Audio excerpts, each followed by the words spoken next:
ఎవడ వాటా ఎన్ని పైసలు వస్తుందో వాళ్ళు లెక్కెట్టుకోవాలి. అంటే మనం ఒక రూపాయికి లెక్క పెట్టుకుంటే పెద్ద బడ్జెట్ చెప్పేది 45 లక్షల కోట్లు. ఒక 100 రూపాయలతో లెక్కెట్టుకమ్మా, 100 రూపాయలతో తీసుకో, ఇంకా అర్థం అవుద్ది. 100 రూపాయలు ఎత్తుకొని నువ్వు కూరగాయల మార్కెట్కి పోయినావు అమ్మాయి, ఏదండి 100 రూపాయలు. దాంట్లో అన్ని రాష్ట్రాలకి కేంద్ర ప్రాంతాలకు కలిపి 32 రూపాయలు ఇస్తారు. మీరు ఏమన్నా కొనుక్కోండి, మీరు ఏమన్నా చావండి, మీరు ఏమన్నా కట్టుకోండి, మిగతా 68 రూపాయలు మేము ఖర్చు పెడతాం, మీకేం కావాలో అని చెప్పటం అన్నమాట. అంతే బడ్జెట్. చెప్పిన అర్థమైందా? సింపుల్గా అర్థమైందా? 100 రూపాయలు ఉంది, ఆ 100 రూపాయల్లో 32 రూపాయలు అన్ని రాష్ట్ర ప్రభుత్వాలకు ఇస్తారు, 68 రూపాయలు కేంద్ర ప్రభుత్వం కాడ ఉంటుంది. వాళ్ళు మేము ఖర్చు పెడుతుంటాం, మా చేతుల మీద నుంచి 68 రూపాయలు మేము ఖర్చు పెడుతుంటాం. 32 రూపాయలు మీకు ఇస్తాం డైరెక్ట్గా. మీరు రాష్ట్రంలో ఏమన్నా చేసుకోండి. సింపుల్. డ్యాములు కట్టుకుంటారా, రోడ్లు పోసుకుంటారా, అర్థమవుతుందా? పెన్షన్లు ఇచ్చుకుంటారా, పిల్లలకు ఉచిత పథకాలు ఇచ్చుకుంటారా, అట్లా చేస్తారన్నమాట బడ్జెట్ లెక్కని.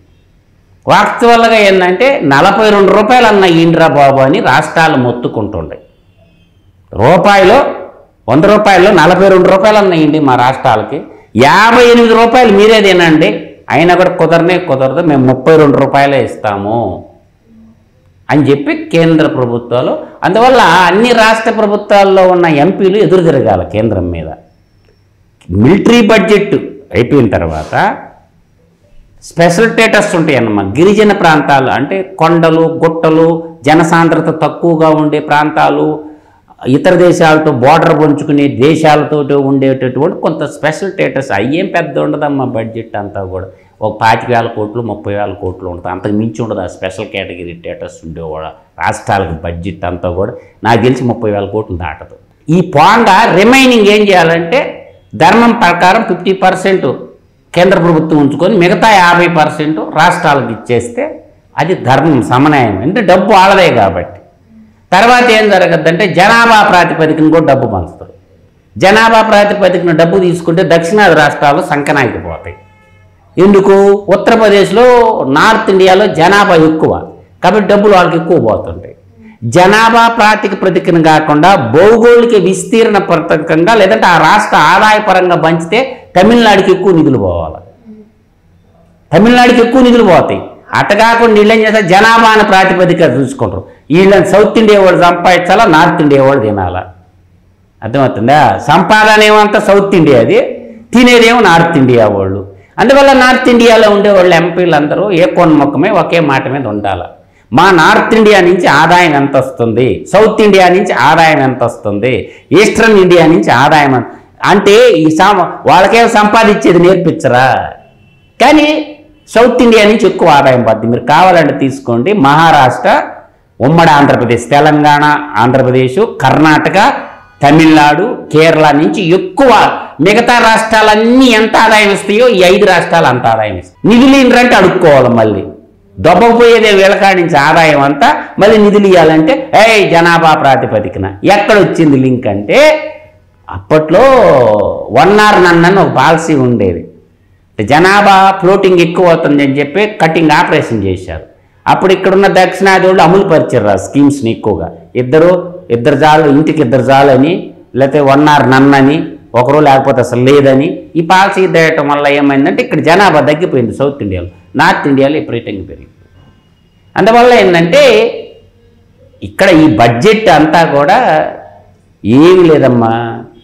దేశాన్ని పరిపాలించేది 2 మంత్రులు, రాష్ట్రాన్ని ముఖ్యమంత్రి, దేశాన్ని పరిపాలించేది ప్రధానమంత్రి. వాళ్ళు ఏం చెప్పమంటే ఎట్ట ఆడమంటే అట్ట ఆడుతూ ఉంటుంది అంతే, అంతకు మించి ఏం లేదు. వాళ్ళు ఏంటంటే గరీబ్ అంటారు. గరీబ్ అంటే ఏంది? ప్యూర్ అంటే పేదోళ్ళు. తర్వాత ఇంకోటి ఏంది? మహిళ, ఉమెన్ ఎంపవర్మెంట్ అంటారు. ఆడవాళ్ళన్న బాగా చదివించాలా, అన్ని ఉద్యోగాలు చేపించాలా, వాళ్ళని పైకి తీసుకురావాలా. యూత్, యువ అంటారు. యువ అంటే యూత్, యువశక్తిని బాగా ప్రోత్సహించాలా, వాళ్ళకేమో పీక్ కట్టలు కట్టాలని అదొకటి ఉంటుంది. తర్వాత ఇంకోటిదే అన్నదాత. అన్నదాత అంటే ఫార్మర్, రైతుకి సాయం చేసేలా. రైతుకి ఆ వంతుని పీక్ కట్టలు కట్టేపోయిన వాళ్ళు ఎందుకు ఆత్మహత్యలు చేసుకొని వస్తుంటారా? రైతులు పండించిన పంటనే కొనరు కదా. అందువల్ల ఏంటంటే ఈ గరీబ్, మహిళ, యువ, ఇంకోటి ఏందమ్మా అన్నదాత, ఈ 4 ప్రియారిటీలో వీళ్ళు ఏం చేశారంటే 9 పథకాలు పెట్టుకున్నారు మైండ్లో. ఇన్నే నవరత్నాలు, జగన్మోహన్ రెడ్డి నవరంధ్రాల్లాగా ఇలా 9 పెట్టుకున్నారు వీళ్ళు. ఒకటి productivity and resilience in agriculture. బాగుంది లైన్ ఇంగ్లీష్లో. ప్రొడక్టివిటీ ఉత్పత్తి పెంచాలా, రిసైలెన్స్ ఇన్ అగ్రికల్చర్ అగ్రికల్చర్కి సంబంధించిన దాంట్లో అగ్రికల్చర్లో రిసెర్చ్ చేసి అధిక వంగడాలు వచ్చిన చేసి ప్రజలకు ఆహార భద్రత కావాలంటే ఏం చేయాలా, గిడిదిని బతుకుతారా, అందువల్ల దాని మీద ఖర్చు పెట్టాలి. న్యాచురల్ ఫార్మింగ్ అంటే అర్థమైంది, ఏమైనా కెమికల్స్ వాడకుండా, పెస్టిసైడ్స్ వాడకుండా, ఫర్టిలైజర్ వాడకుండా ఉత్పత్తి చేసేదానికి ఒకటి న్యాచురల్ ఫార్మింగ్. తర్వాత mission for pulse and oil seeds. Pulses తెలుసా నీకు? ఎస్ ఎస్ ఎస్ రాగులు, జొన్నలు, ఇటువంటి తృణధాన్యాలు, పల్సెస్ అండ్ ఆయిల్ సీడ్స్. ఇవాళ ఆయిల్ ఇంపోర్ట్ చేసుకుంటున్నాం కాబట్టి ఎక్కువగా వాటికి ప్రోత్సాహాలు కల్పించాలా. తర్వాత vegetable production and supply chain, vegetable production and supply chain దాన్ని పెంచాలా.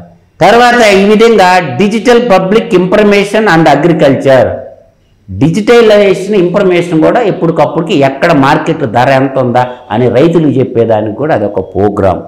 అట్లా నేషనల్ కోఆపరేషన్ పాలసీస్ అని ఉంటాయి. దీనికి నేను చెప్పిన దాని కిందకు వస్తాయి. ఇట్లా తర్వాత ఎంప్లాయ్మెంట్ అండ్ స్కిల్లింగ్ అంటే ఉద్యోగ కల్పన, స్కిల్ డెవలప్మెంట్ నేర్పించాలి, నైపుణ్యాభివృద్ధి అంటారు తెలుగులో. తర్వాత ఇంకేం చెప్పాడు, incentives human resource development, inclusive human resource development and social justice. Social justice అంటే సామాజిక న్యాయం. తర్వాత ఏంటి, హ్యూమన్ రిసోర్స్ని డెవలప్ చేయాలి, మానవ వనరుల అభివృద్ధిని పెంచుకొని తద్వారా మనం ఏం చేయాలా, మానవ వనరుల అభివృద్ధి చేయటం అంటే ఇప్పుడు ఒక ట్రక్ డ్రైవర్ కావాలా, కొన్ని దేశాలకు తక్కువ ఉంటుంది, వాళ్ళకి ఇక్కడి నుంచి స్కిల్ డ్రైవింగ్ లైసెన్సులు ఇప్పించి పంపించి మానవ వనరుల ద్వారా ఇతోటి ఇన్వెస్ట్మెంట్ పెట్టకుండా మనుషుల చేతుల ద్వారా నాలెడ్జ్ ద్వారా డబ్బు సంపాదించే విధానం ఉంటుంది.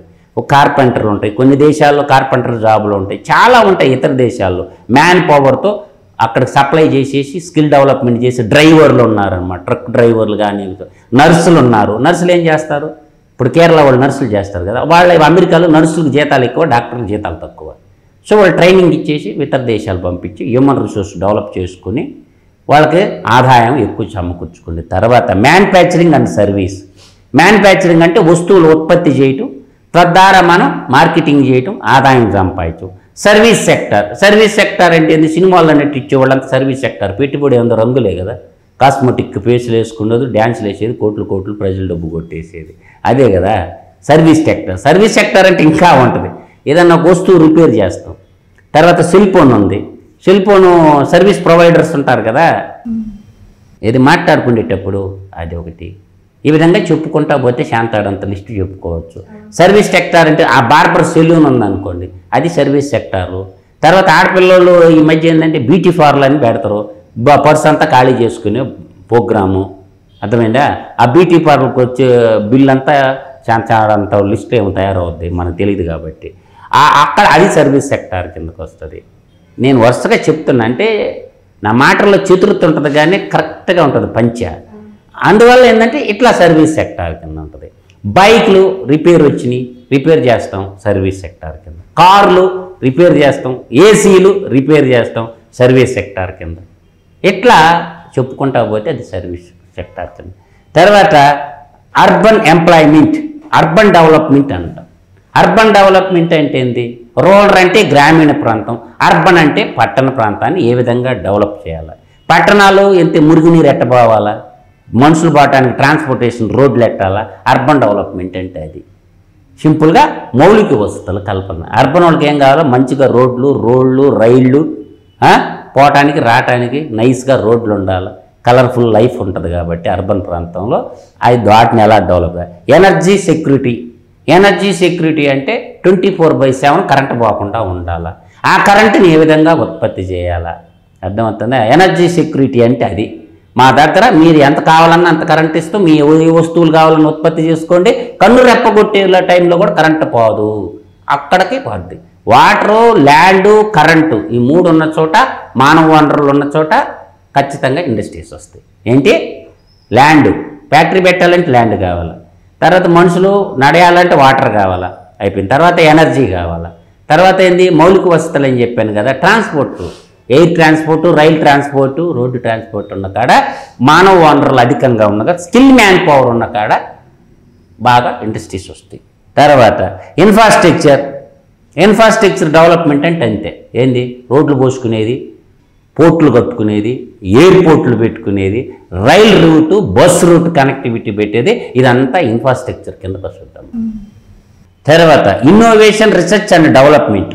ఇన్నోవేషన్ అంటే నూతన ఆవిష్కరణలు, రీసెర్చ్ అంటే పరిశోధించడం, డెవలప్మెంట్ అంటే తయారు చేయడం, డెవలప్ చేస్తాం. మనం పరిశోధించి ఒక కొత్త వస్తువుల ఉత్పత్తిని కనుక్కునేదాన్ని ఇన్నోవేషన్, రీసెర్చ్ అండ్ డెవలప్మెంట్.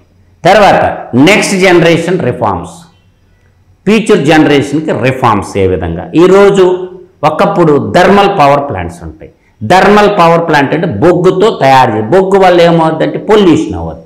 అవి లేకుండా కరెంట్లు ఎలా తయారు చేయొచ్చా? పాసిబుల్. ఇవాళ solar energy, green energy, wind energy, green energy, ఇప్పుడు H2O ఎనర్జీ అంటారు, హైడ్రోజన్తో ఎనర్జీ, అట్లా ఎలక్ట్రికల్ ఎనర్జీ, గ్రీన్ ఎనర్జీకి ఎట్ట కన్వర్ట్ అంటారు. నెక్స్ట్ జనరేషన్ రిఫార్మ్స్ అంటారు అనమాట. అట్లా ఏంటంటే మనం బైక్ వేసుకోపోతుంటే పెట్రోలు, డీజిల్ వాడకుండా ఎనర్జీని క్రియేట్ చేయటం ఎట్ట, పెట్రోలు, డీజిల్, కిరోసిన్, బొగ్గు వాడకుండా ఎనర్జీ క్రియేట్ చేయటం ఎలా. ఇది నూతన టెక్నాలజీ ఆవిష్కరిస్తుండ్రు. 2047 నాటికి భారతదేశం అంతా ఎలక్ట్రికల్ రంగంలో ముందుకు పోద్ది. అర్థమవుతుందా? అట్లా గ్రామీణ ప్రాంతాలకు రోడ్లు కావాలా, గ్రామీణ సడక్ యోజన. సడక్ అంటే నడవటం, సడక్ అంటే బాట, యోజన. ఒక 25,000 గ్రామాలకి రోడ్లు వేయాలని ఈ బడ్జెట్లో తీర్మానం చేసుకోండి. ఆ 25,000 గ్రామాల్లో ఆంధ్రప్రదేశ్కి ఎన్ని వస్తాయో, తెలంగాణకి ఎన్ని వస్తాయో, ఇక్కడున్న మంత్రులు పోయి అడగతారో లేదు, అది వాళ్ళ విజ్ఞతకే తెలియాలి. గ్రామీణాభివృద్ధి మంత్రి ఎవరు?